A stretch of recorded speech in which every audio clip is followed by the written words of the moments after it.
여러분, 이렇게 생각하고 계시죠? 나는 아직 암 진단받은 적도 없고, 큰 병도 없으니까 건강하잖아. 하고요. 독일의 한 외과 의사가 돌아가신 분들의 몸을 전문적으로 해부했는데 정말 놀라운 걸 발견했습니다. 암 때문에 돌아가신 게 아닌 분들의 몸속에도 이미 암세포가 있더라는 겁니다. 이게 무슨 뜻일까요?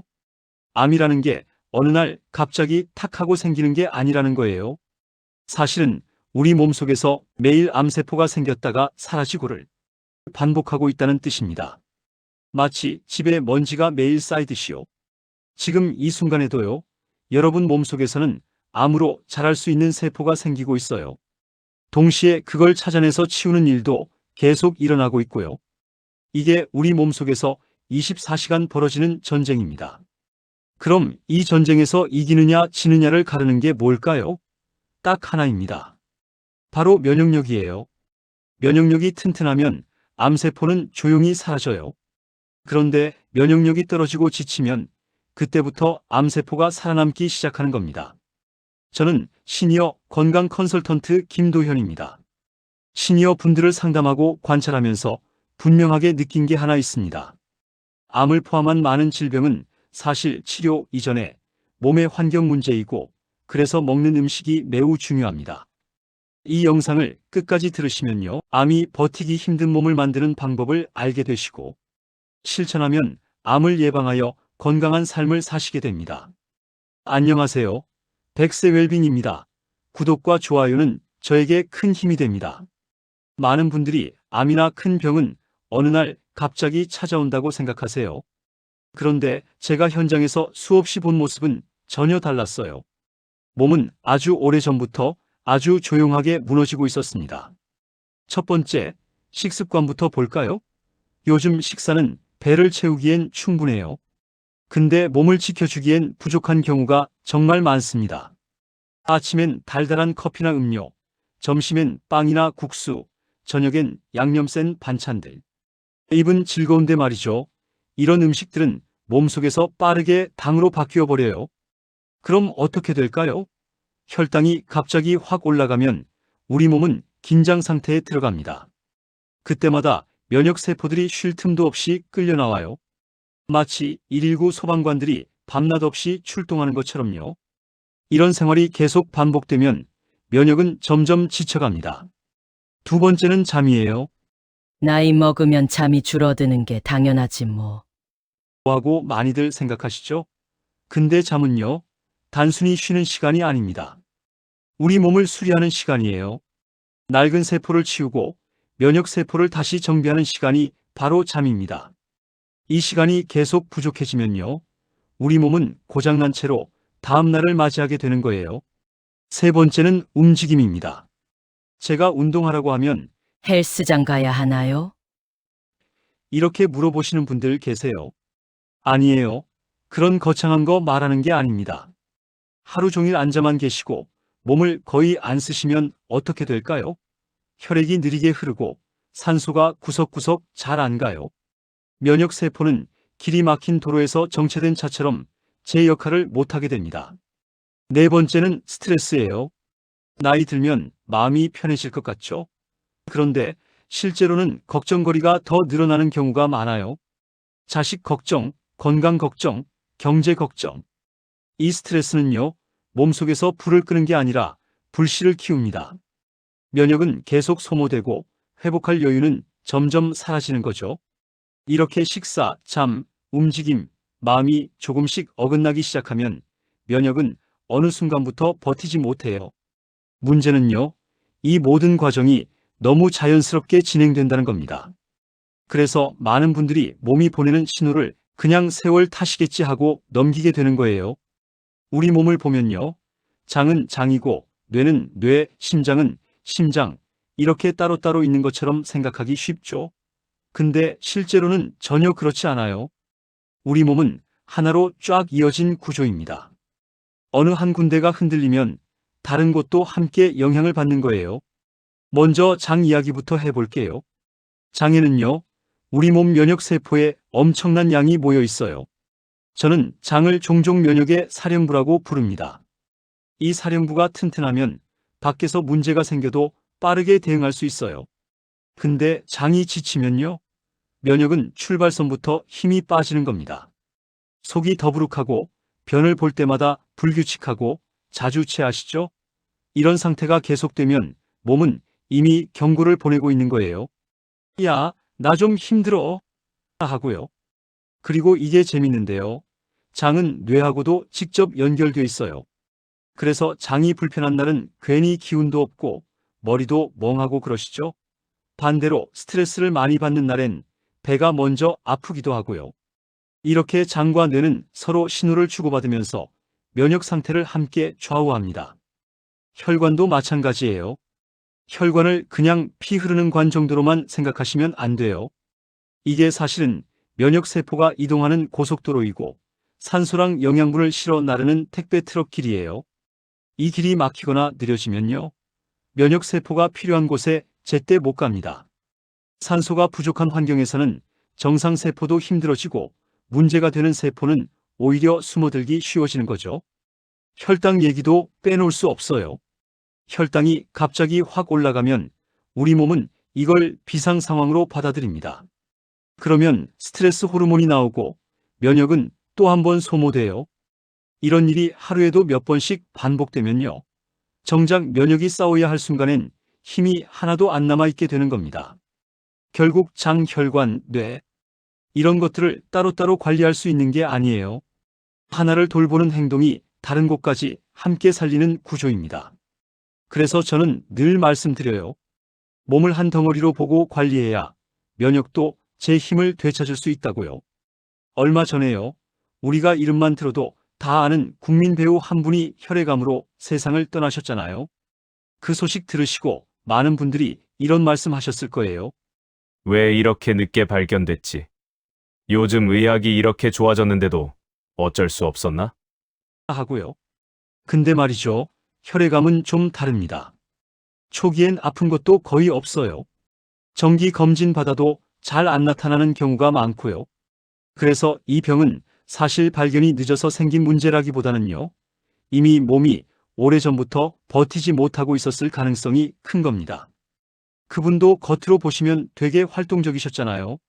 자기 관리도 안 하는 분이 아니었고요. 근데 몸 안에서는 면역이 조금씩 지쳐가고 있었을 수 있어요. 겉으로는 멀쩡해 보여도 속에서는 회복력이 바닥나고 있었던 거죠. 제가 왜 이 이야기를 드리냐면요. 암은 발견해서 싸우는 병이기도 하지만 사실 그 이전에 이미 승부가 기울어져 있는 경우가 정말 많거든요. 치료 기술이 아무리 좋아져도 정작 몸이 버틸 힘이 없으면 회복은 쉽지 않습니다.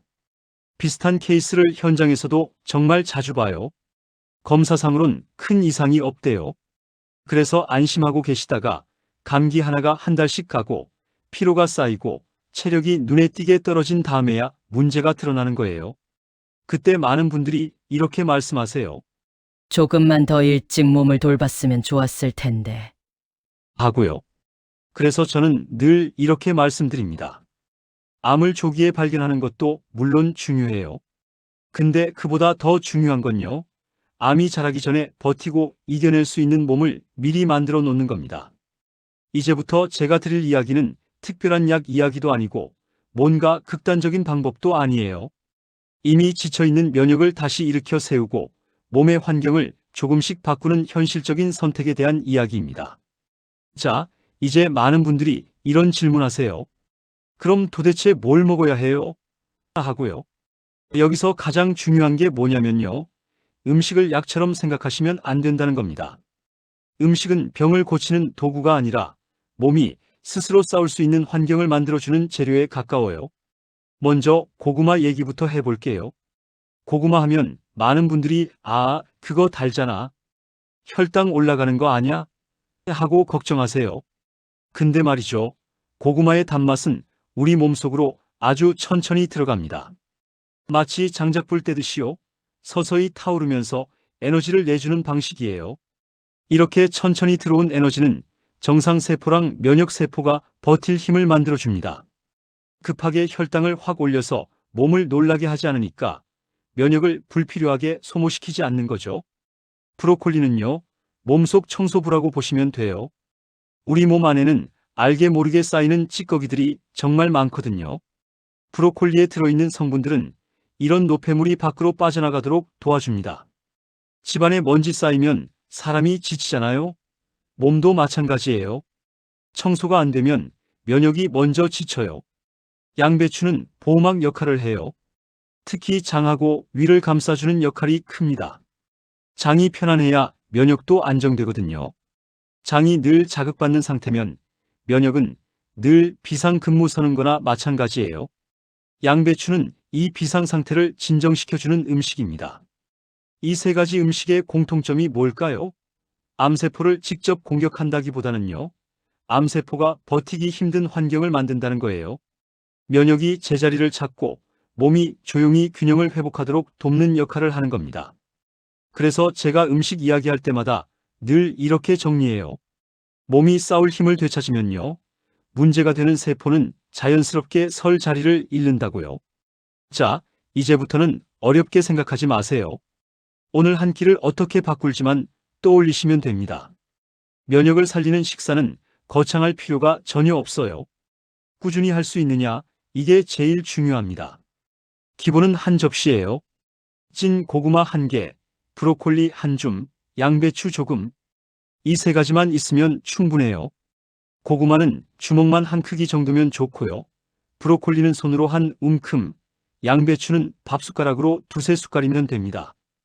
이걸 따로따로 먹어도 되고 한 접시에 예쁘게 담아서 드셔도 되고요. 그럼 언제 먹는 게 좋아요? 물어보시는 분들 많으신데요. 아침, 공복이나 점심 한 끼가 가장 부담이 적습니다. 특히 아침에 입맛이 없을 때요. 따뜻하게 찐 고구마부터 드시면 속이 편안해지고 혈당도 천천히 올라가요. 위가 약하신 분들은 빈속에 커피 대신 고구마 반 개부터 시작해 보셔도 좋습니다. 조리법은요? 단순할수록 좋아요. 고구마는 그냥 삶거나 찌는 게 최고예요. 튀기거나 설탕 발라서 굽는 건 피하셔야 해요. 브로콜리는 오래 삶지 마시고요. 끓는 물에 딱 30초에서 1분만 살짝 데치세요. 전자레인지에 1분 정도 돌려도 괜찮고요. 양배추는 생으로 드셔도 되고 살짝 데쳐서 드셔도 부담 없어요. 양념은 최소한으로만 하세요. 소금 한 꼬집이나 레몬즙 살짝 뿌리는 정도면 충분합니다. 기름 쓰고 싶으시면 올리브유를 숟가락 반 정도만 사용하시고요. 짭짤하고 자극적인 맛은 면역 살리는데 도움 안 돼요. 그리고 이건 정말 중요한데요. 갈아서 드시지 마시고 꼭 씹어서 드세요. 씹는 동안 침이 나오잖아요. 이 침이 음식 흡수를 천천히 만들어줍니다. 그 덕분에 혈당이 급하게 안 오르고 몸도 덜 놀라는 거예요. 천천히 씹으면 배부른 느낌도 오래가서 불필요한 간식도 자연스럽게 줄어들고요. 하루에 한 번이면 충분해요. 매 끼니를 이렇게 드실 필요 없습니다. 하루 한 끼 혹은 하루 한 번 간식처럼 이 조합을 넣어주는 것만으로도 몸은 분명히 반응하기 시작해요. 중요한 건 완벽하게 하는 게 아니라 계속하는 겁니다. 이렇게 드시는 동안 몸이 따뜻해지는 느낌, 속이 편안해지는 느낌, 피로가 덜 쌓이는 느낌이 들기 시작하신다면요. 방향은 이미 잘 가고 있는 겁니다. 여기까지 들으시고 나면 아, 이렇게 먹으면 되겠구나. 하고 감이 오실 거예요. 그런데 말이죠. 이때 가장 많이 생기는 문제가 하나 있어요. 뭐냐면요. 너무 열심히 하려는 마음입니다. 먼저 양부터 말씀드릴게요. 많이 먹는다고 더 좋아지는 거 아니에요. 고구마도 하루 한 개면 충분하고요. 브로콜리랑 양배추도 한 끼에 조금씩이면 됩니다. 몸이 약해져 있을수록 과한 양은 오히려 부담이 돼요. 배가 더부룩해지거나 속이 불편해진다면 그건 이미 양이 많다는 신호입니다. 기간에 대해서도 말씀드려야겠네요. 며칠 먹으면 효과 나타나요? 이렇게 물어보시는 분들 계신데요. 이 마음은 버리셔야 해요. 몸의 환경은 하루아침에 안 바뀝니다. 최소한 몇 주 가능하면 석 달 정도를 하나의 흐름으로 보셔야 해요. 중간에 하루 이틀 빠졌다고 아, 나 실패했네 이렇게 생각하실 필요 없어요. 중요한 건 다시 돌아오는 힘입니다. 체질에 따른 조절도 꼭 필요해요. 속이 찬 분들 계시잖아요. 그러면 고구마를 차갑게 드시지 말고 따뜻하게 찌거나 데워서 드세요. 소화가 약하신 분들은 브로콜리 양을 줄이고 양배추 위주로 시작하셔도 돼요. 몸이 보내는 반응을 무시하지 말고 조금씩 맞춰가는 게 가장 안전합니다. 신선도도 중요해요. 며칠씩 냉장고에 처박아둔 채소보다는 가능한 한 신선한 걸로 드시는 게 좋아요. 상한 냄새 나거나 물렁물렁해졌으면 아깝더라도 버리세요. 몸 살리려다 오히려 자극만 주는 꼴 될 수 있거든요. 마지막으로 이건 꼭 드리고 싶은 말씀인데요. 한 가지 음식에만 매달리지 마세요. 오늘 제가 말씀드린 이 조합은 몸의 균형을 되찾기 위한 출발선이에요. 이걸 지키면서 다른 식사는 평소처럼 드셔도 됩니다. 극단으로 가는 순간 면역은 다시 흔들리기 시작해요.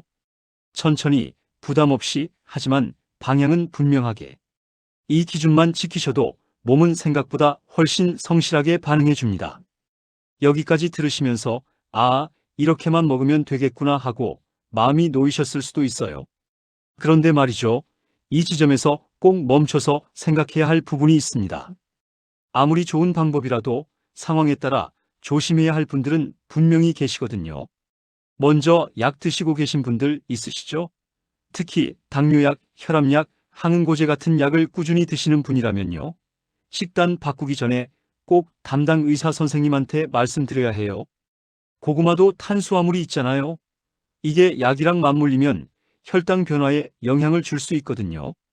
이거 겁주려고 하는 말 아니에요. 안전하게 오래가기 위한 최소한의 원칙입니다. 소화기 질환 있으신 분들도 조심하셔야 해요. 위염이 심하거나 장이 예민하신 분들은 처음부터 생채소 많이 드시지 마시고요. 양배추나 브로콜리를 꼭 익혀서 아주 조금씩부터 시작하세요. 몸이 불편하다고 신호를 보내는데 좋다니까 참아야지 하면서 밀어붙이면 절대 안 됩니다. 또 하나 꼭 말씀드리고 싶은 게 있어요. 단식으로 암을 굶겨 죽이면 되지 않나? 이렇게 생각하시는 분들 계시는데요. 이건 정말 위험한 생각이에요. 몸은 굶기면 강해지는 구조가 아닙니다. 에너지가 안 들어오면 면역세포부터 먼저 힘을 잃어요. 그 순간 정작 문제되는 세포는 오히려 살아남기 쉬워지는 겁니다. 그래서 방향을 이렇게 잡으셔야 해요. 이 음식들을 약처럼 사용하려 하지 말고요. 몸이 회복할 수 있는 환경을 만들어주는 재료로 받아들이는 겁니다. 오늘 한 끼를 조금 덜 자극적으로, 조금 더 자연에 가깝게 바꾸는 것. 그게 이 모든 이야기의 핵심이에요. 이 영상에서 제가 드린 정보는 건강관리를 돕기 위한 정보 제공 목적이고요. 실제 진단이나 치료를 대신할 수는 없습니다.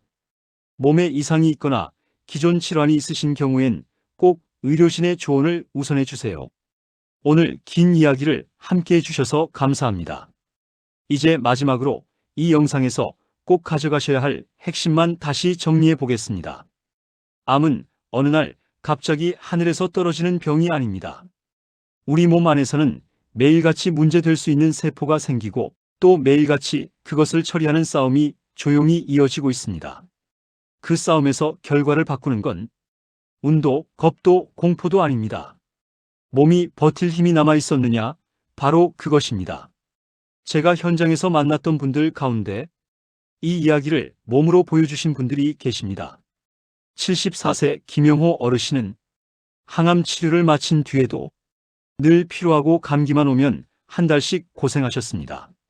특별한 약을 더 쓰기보다 아침 공복에 찐 고구마 반 개, 저녁에 브로콜리와 양배추를 곁들인 식사를 하루 한 번 꾸준히 이어가셨습니다. 3달이 지났을 때 가장 먼저 달라진 건 검사 수치보다 아침에 몸이 조금씩 가벼워지고 있다는 말씀이었습니다.